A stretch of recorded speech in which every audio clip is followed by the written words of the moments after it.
Good afternoon. It's Thursday, June 18th. Thursdays in Black and a daily reflection.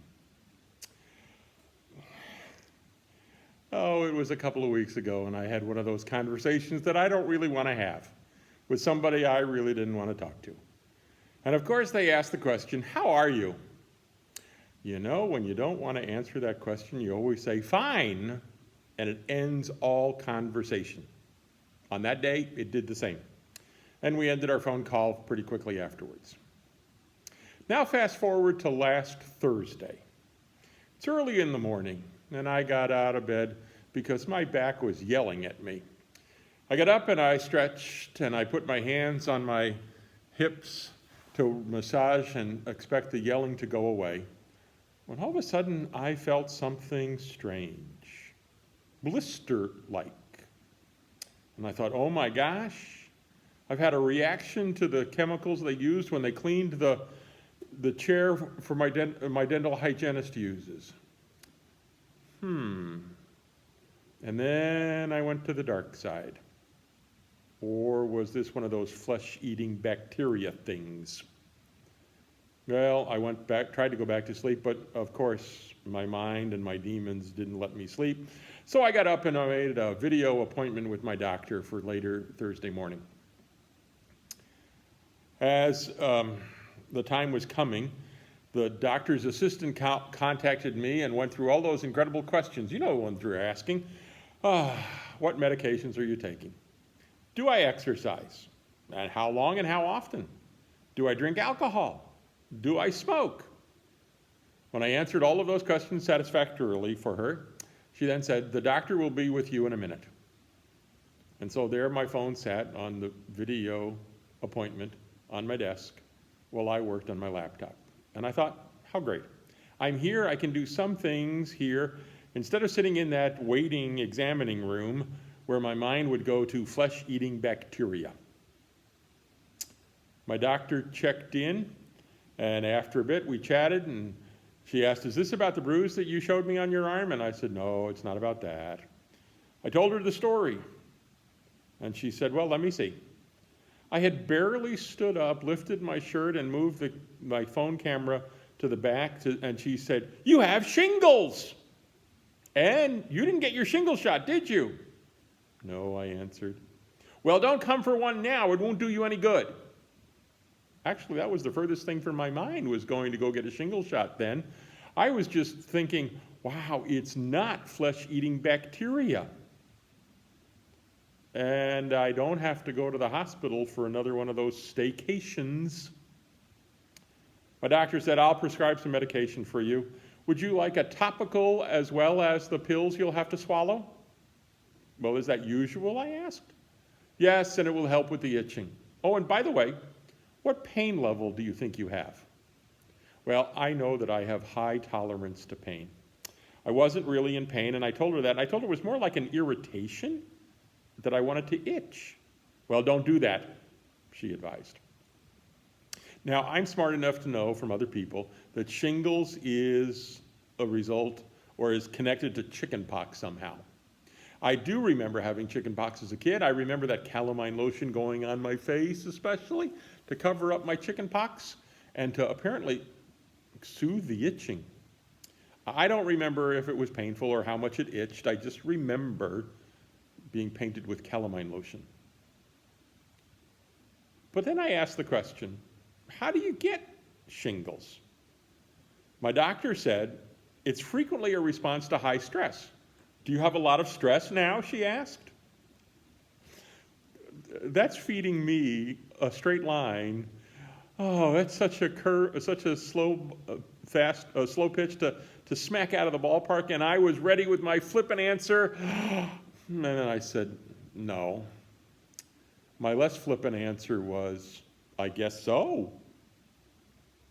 So I'm now a week into the medication. As Joan tells me, the band of shingles on my back is drying up and disappearing.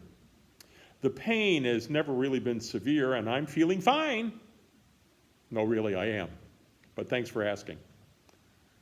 But it has made me wonder about the rest of you. How are you doing? No, seriously, how are you doing? How much stress do you have? How are you handling that stress? Well, I hope and I pray that you're doing it better than I am doing it. I hope and pray that you've made sure that the shingles are on your roof of your house and not on your back, your legs, or your chest, or anywhere else on you for that matter. Seriously, how are you doing with all the stress that is both normal and perhaps even more elevated given what we're living through at the moment?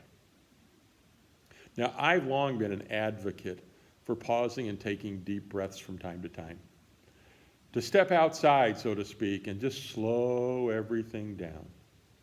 To step aside and go to my happy place for another staycation, even if it's only for a few minutes. It's an important routine for me. And then I started thinking about what I've been doing and not doing in these last couple of weeks that has allowed my stress level to stay high. I thought I'd been keeping my routines pretty well. Golfing when I can, enjoying the wood shop, making little and mid-sized things, walking Novak, enjoying time with Joan, Alex, Campbell, Kennedy, Bryn. What was I missing? Well, a normal Sunday worship experience would be one of those things that I'm missing. But what I think about it, what we're doing now is a pretty good second best effort.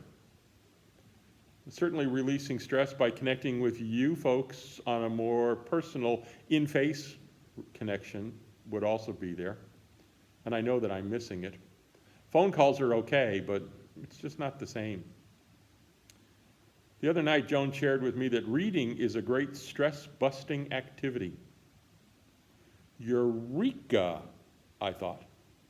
I realized that was a main ingredient for me, and I've missed it. My reading, both personal and professional, has been almost non-existent for the last 2 months.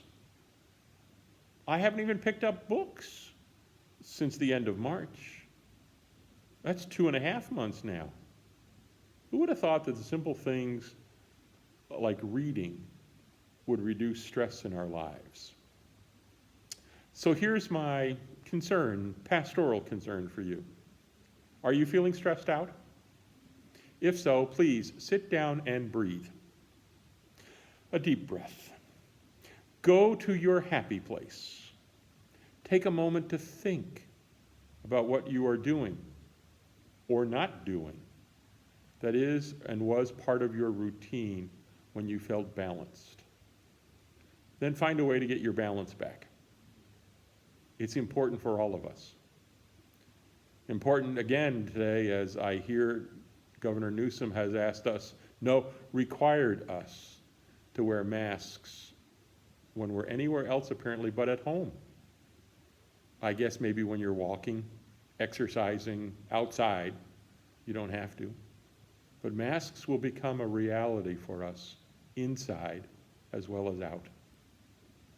That may add to your stress level a bit. Don't let it, please. Breathe. Go to your happy place. Think about how it is you can fight your stress levels. And of course, I look forward to seeing you on Sunday. Well, at least your comments as they scroll through. I'll watch Joan's face as she again reads those comments and goes, oh, ooh, when somebody checks in. It's kind of fun to do that. It's a little hard when I'm doing the sermon, but it's okay. So of course, see you Sunday. Wash your hands 20 seconds at a time, a couple times a day. Use hand lotion afterwards so that your hands are nice and soft. Love one another. That's really important. Maintain that 6-foot space between you and other strangers. But when you're with your family, huddle up, cuddle up, hug, connect with one another, be close. And of course, as Sergeant Esterhaus reminds me every single day, I've now put that on a plaque or paper, and it says, be careful out there.